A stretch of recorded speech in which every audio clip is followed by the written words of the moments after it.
meeting in order for Thursday, October 4th. Roll call, please. Mr. Martin? Here. Mr. Spence is absent. Mrs. Foreman? Here. Administrator? Present. Mayor? Here. Solicitor is absent. Fiscal officer is present. Mr. Merriman? Here. Mr. Mattern? Here. Mr. Dakenthal? Here. Everyone please stand for the Pledge of Allegiance. A moment of silence.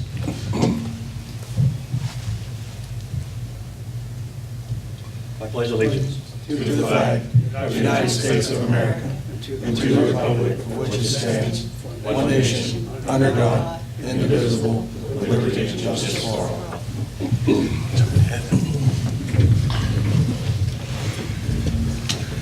You have the minutes before you from our September 20th meeting. Motion be in order to approve. So moved. Second. Comments or questions? Seeing none, all in favor indicate by saying aye. Aye. Opposed? Thank you. Is there anyone who would like to speak before council tonight? Please come forward. Thank you, Mayor. Robert Lockhart, your representative to BHJ and Steel Valley. Tonight, I just wanted to talk about Steel Valley to BHJ rather. Just to update you on a couple things. Up on 213, as you go up to get on 7, they're in the process of putting in a new turning lane and redo the signalization because trucks in that area delay people getting through the light system. So they're working on that. That should be completed this year. They got the turning lane already. So trying to do something to rectify that.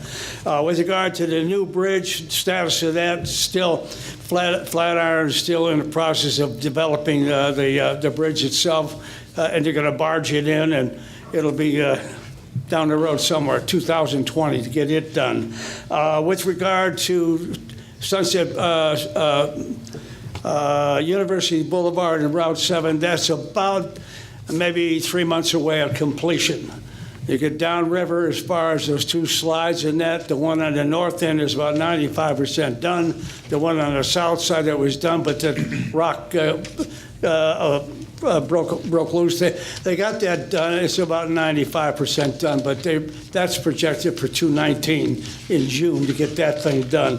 Other than that, basically speaking, that's it. They did have a rather extensive presentation on the part of this US 50 bike route, and West Virginia has hired a consultant to prepare the route system through the Hancock County. And it's rather extensive. It's rather detailed. The guy gave an extensive report on how he broke it down. And it's quite interesting as to how he broke it down to aspects of the actual trail itself, the grades, the mileage, all kinds of factors are involved in the process. But they're going to have the bridge, the new bridge eventually will have the Route 250 will go over it. So you can go down south to Wheeling or eventually go all the way to Washington, D.C. That's the plan down the road. But other than that, BHJ had a lot of information regarding bridges and funding. I'm not going to get into all that. As far as Steel Valley, the 20th of September, had a rather interesting meeting, presentation. We get this every month. Frank Bovina presents the fiscal situation concerning Steel Valley. It's very good financially as far as the funding from the government, getting 2 new buses being delivered, part of the program. As far as the situation with Robinson Township, the Saturday situation is still being used quite extensively. The ridership in Wintersville is very good. It's up about 20-some% from last year. So people are using it. The biggest problem we found out today, a little situation developed. He's trying to get a weekly route to Robinson. And the problem is trying to get these CDL licensed people that can have a certification to drive a bus with people in it. You got to have that on top of your CDL. And today, you got the bad news. The guy we had all set to go just approached Frank and found out that he has some kind of medical condition that he can't take the job. And we had another young lady that she was in a position operating right now as a casual driver. She in a position she has to quit for a while to take care of an ill person at home. The biggest problem to get the CDL licensed people to take the job. The jobs are here. But as a result, it's pending right now. We're looking at November and December to continue on with a holiday trip back and forth. It was very good, well received. And it's still well received on Saturday. People call up and they meet the bus at the time and location as prescribed, and they utilize the service. But the big thing we're looking at is trying to push that thing with regard to the daily. It just can't materialize now until we get this thing rectified with regard to the people to operate the system.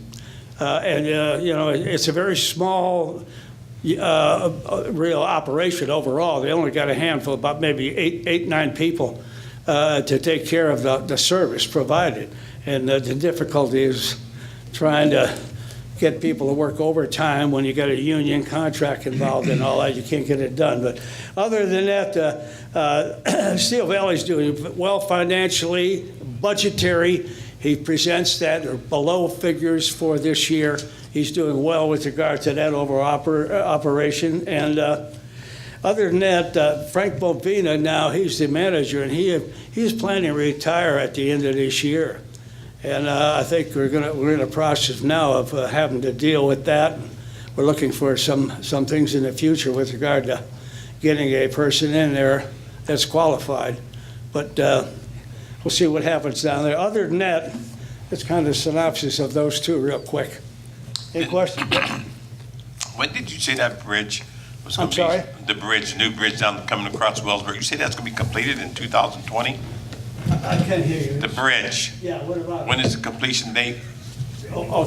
2000 and exact date 2020. It's a long time. They're in the process of putting it together. Now, it's a prefab, bring it in on a barge, and they're going to be, you know the one that, you ever been down to Moundsville? Yeah. Moundsville, that bridge is comparable to that bridge. Okay. So they're going to build it elsewhere and barge it in and put it up. So, other than, On that CDL thing, I was just out of town this week, and one of the topics they brought up was the CDL shortage of drivers, and that's a nationwide thing. It was in the next 5 years, they're going to be short about 220,000 individual drivers for CDLs. That's just not buses and transportation. That's like hauling stuff to Kroger's. That's hauling furniture from Norwalk, Ohio to Oregon. So that's going to be more and more challenging.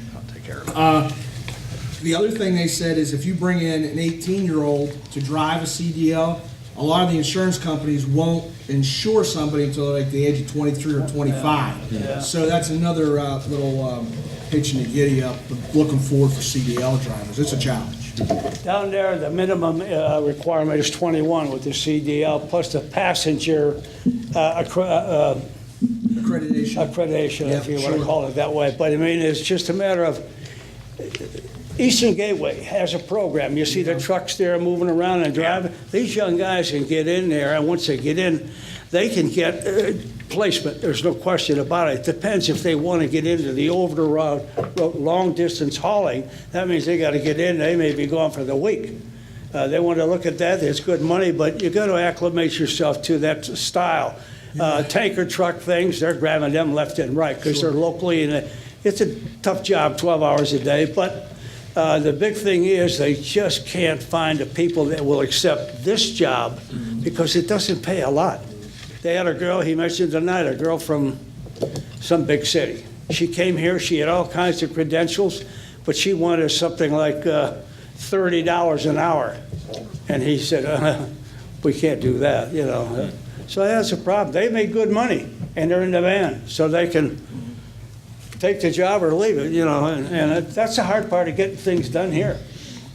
If anyone's interested in getting a CDL license, I got a job for you. I mean, We have the same issue. Yep. Everybody has, every Any else? community. We have the same issue. are you interested? No. Thank you. Well, if you do, Try to get some- if you're interested in taking the job, we'll just find a replacement for you on the committee. Yeah. No, wait, Robert, hold on a minute. I got a problem with my I'm just saying, hearing. if you take the job, let us know, because we need a replacement for the committee then. Well, I don't know if they can afford my replacement. Could you afford it to pay? I don't know. Yeah. Thank you so much for everything. We'll cut it in half. Is there anyone else who'd like to speak before council? Seeing none, we'll move on to reading of ordinances. You have ordinance number 2018-11 in front of you. It's a third read, a resolution authorizing Mayor Bob Gale to prepare and submit an application to participate in the Ohio Public Works Commission State Capital Improvements and/or Local Transportation Improvement Program and to execute contracts as required. Motion be in order to approve Resolution 2018-11. So moved. Second. Comments or questions? Seeing none, roll call vote, please. Mr. Martin? Yay. Mrs. Mormon? Yay. Mr. Merriman? Yay. Mr. Mattern? Yay. Mr. Degenkolb? Yay. Thank you. It's the only resolution we have. Reports and announcements you have before you. You have the monthly magistrate's report for the month of September, $4,207.93 brought into the village, brought in from Mayor's Court, sorry. Total to the village was $3,412.90. Total to the state, $422.93. Total other, $372. We had $1,034.50 collected from old fines for September, bringing the total for 2018 of $18,745.28. You have the police report for the month also of September before you, 175 complaints, 243 incoming calls, 8 accidents, 22 cases, 12 alarm calls, 1 juvenile case, 24 arrests, 9 other arrests, 21 parking violations, 3 vehicle impounds, 10 out-of-town assistance, 20 auxiliary hours, and 4 canine uses. You have the code enforcement report before you, total $1,112.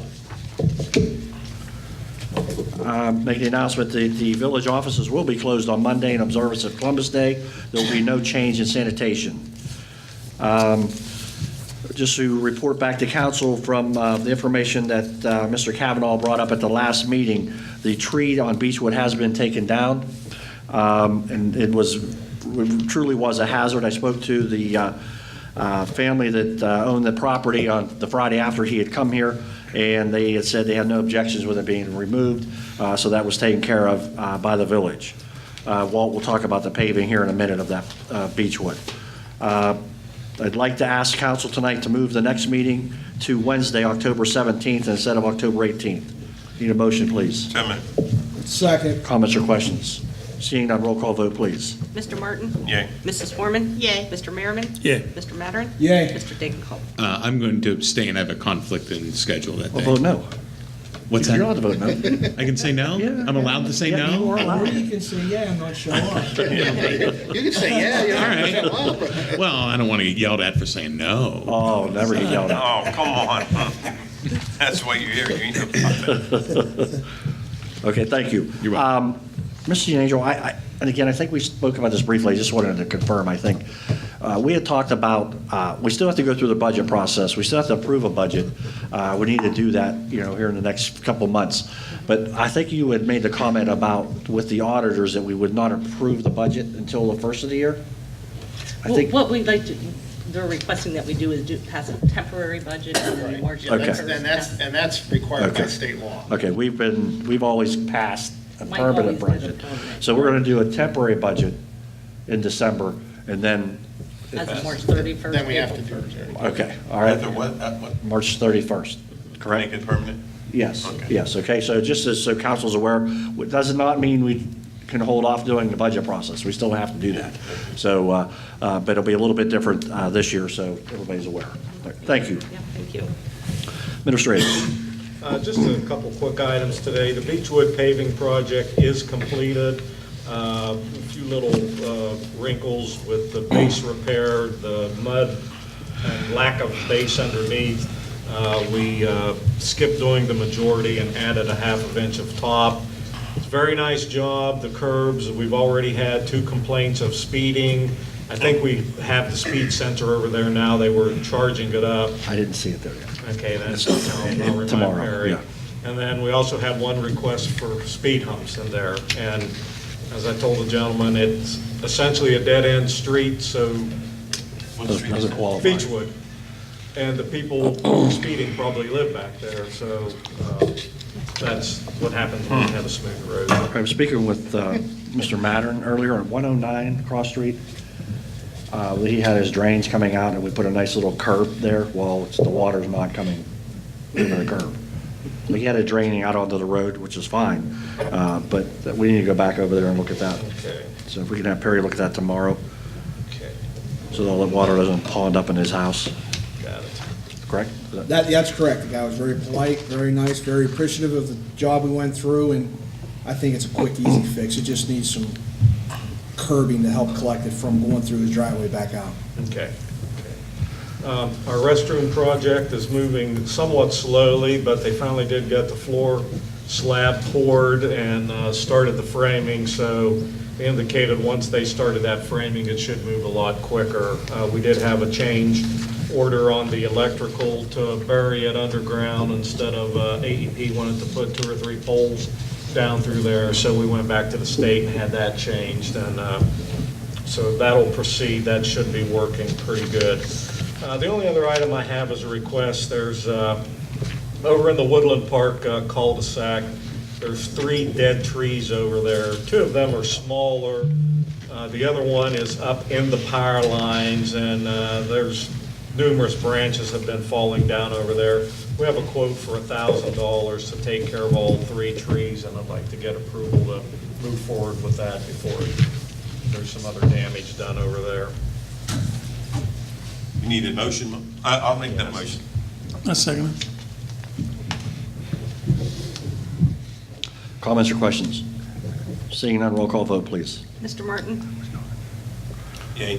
Mrs. Foreman? Yay. Mr. Merriman? Yay. Mr. Mattern? Yay. Mr. Dignan?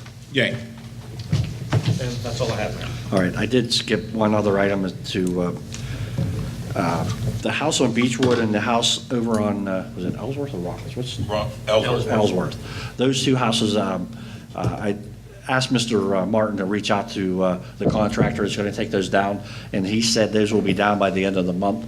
The delay is because they have to make sure asbestos is all removed, and they have to go through a 10-day waiting period. So they believe those will be done by the end of October, so. And that one on Beach was one in the corner across street, right? Correct. It's right at the corner. Yes. The Dave, other- when somebody goes and sees the guy at 109 across street regarding that drain issue there, give him an update on that too. He was curious. That's Okay. where it was. Yep. Thank you. Any questions for administration? Seeing none, anything on unfinished business? Nothing. New business, Mr. Martin. Other than that, we just discussed on those houses, you know, as long as that, but he did guarantee by the end of the month they'll be down, or maybe by the 21st, all depends on the waiting period on the asbestos. That's all I have. About the Halloween party, I'm going to, again, trick or treat will be 5:30 to 7:30. Yes. October 31st. The party at the elementary building from 6 to 9. Have you scheduled a date to go pick up what we need? All right, let's try to do that. We have to do that next week, all right? Yeah. Okay, thank you. Usually it's when I have a sugar kick. Or it sits in the count. What did you just say? It all When you sits sugar in kick. the Walt's office, and he eats it, and then his sugar's out of whack. I'm glad you said. Yeah. I'm glad you said something. Oh, Yeah. That's cool. Don't worry, we'll have an EMT here. Mrs. Foreman, Nothing, sir. You're Christine right. Angel, Nothing, sir. Mr. Becker, you have anything? Nothing. Thank you. Mr. Merriman, Nothing. Mr. Mattern. A couple things. I ran into several people, several phone calls, and regarding Beechwood, very nice. They're very appreciative of it, and the concerns that was addressed, was brought up to me, were very similar to what was brought up before. The demolition as well. As you go into Beechwood, there's a house on the left with an open pool. All right, it's like a dug out concrete hole in the backyard on the left. So if we can maybe have Tom or someone just take a look and see what's up. I mean, it's a hazard waiting to happen. So if we can have somebody take a look at that There is too. not a fence around that? Nothing, Okay. nothing around that. So if we could have Tom maybe stop and take a look at that, that would be great. Jefferson County Regional Planning, a lot of what Bob brought up with BHJ, Mike Paparocki also comes to the Jefferson County Regional Planning. He brought the majority of that stuff up. That Bob brought up. There's also a guardrail upgrade opportunity for, that Mike has, okay? And it's not for establishing new guardrails, but it's for updating, maybe dilapidated, or guardrails that might need to be upgraded and fixed, okay? So if you could get hold of Mike and see if there's an application or opportunity inside the village, that would be pretty cool. The Seven Ranges Fire District just went under a audit from the state of Ohio with all the books, and the report came back, and there was a lot of no exceptions and amounts agreed, and that's very good, okay, that's very good. The woman who is our clerk over there is Kathy Callipy. She's very detailed, very oriented, very familiar with the village of Wintersville. She used to be, work here, and she does an outstanding job. So that state of Ohio audit for the financial books for fiscal year 16 and 17, 100% terrific, and that's a good job for Kathy. She's good. Wintersville residents, so that's, I want to give a hands up to her. The last thing I got is, did we not pass an ordinance about if somebody was doing construction on the road, that we would have a police officer there? We never got that through on that, Chris? Well, there were some issues with that, and we discussed that amongst the chief and I think the mayor and Walt may have been involved in that. There were some issues, and if you want to discuss them, and we just sort of, I haven't talked to the chief about that for a while, but. Again, I've talked to the chief. I think it opens us up to some liability in certain matters, so him and I are discussing how do we mitigate that. So it's still an ongoing discussion. So one of the things would be, just like grass cutting, okay, we have an ordinance for grass cutting. If we don't keep our village in order, you know what I mean, it's kind of hard to cite other people too. So if something were to occur, and it would be our employees, we would need a policeman as well. Okay, so we're trying to figure some things out there, so. So work in progress, that's understood. I just, driving on 43 last week, there was some construction in front of like Davy Hart's Barber Shop in that area. I just drove by, stopped, and didn't stop. That was a gas leak. And there was nobody, they just came right around the corner. And that's Phase 4 sewer. That's Phase 4 sewer? And, it was literally in the road. In front of Razor's Edge was gas. Okay, and that there too. So that's fine. Administration seems to be working through it. That's all my new business. Thank you. Thanks, Mr. Dagercole. The only thing I have, and Walt and I had a conversation regarding the Karen project. There was two properties, 123 Karen needs looked at regarding the yard being sunk in slightly. And then I believe it would be 127 Karen, Miss Sanders' place, give or take a couple numbers, some reclaim work there. But Walt assured me that it's going to be looked at during the punch list meeting. So that's all I have. Do we have a date for the punch list? I gotta, Within the next 2 weeks. Still, okay, so these items that are still open will be addressed. Absolutely. I want to comment on that, on the construction right there in front of the Rays, that gas line. They broke a water line there from right there in front of Rays. They broke a water line going that. In front of Razor's Edge, yeah. Okay, so. They pulled out a service tap we didn't know, which had gone to the old Ray's Pizza. And this was an emergency call. Justin is flushing tonight. They didn't get the ticket at the water garage because he wasn't there. They went ahead and dug. We marked what we knew. That didn't show up on our thing, but they are taking care of. We're not billing them because what they dug out more, they're paying for everything to repair it, re-asphalt, Listen, everything there. we've done stuff too, and they've helped us, so. Well, I just wanted to check, see, Yeah, they pulled out this, it was the old service line. Okay, To all right, raise. okay, thank you. Motion to pay the bills. Second. Comments or questions? Seeing none, roll call vote, please. Mr. Martin? Yay. Mrs. Foreman? Yay. Mr. Merriman? Yay. Mr. Mattern? Yay. Mr. Dagenthal? Yay. I'd like to adjourn until October 17, 2018 for our next meeting. Motion to order. So moved. Second. All in favor indicate by saying aye. Aye. Opposed, thank you, meeting adjourned.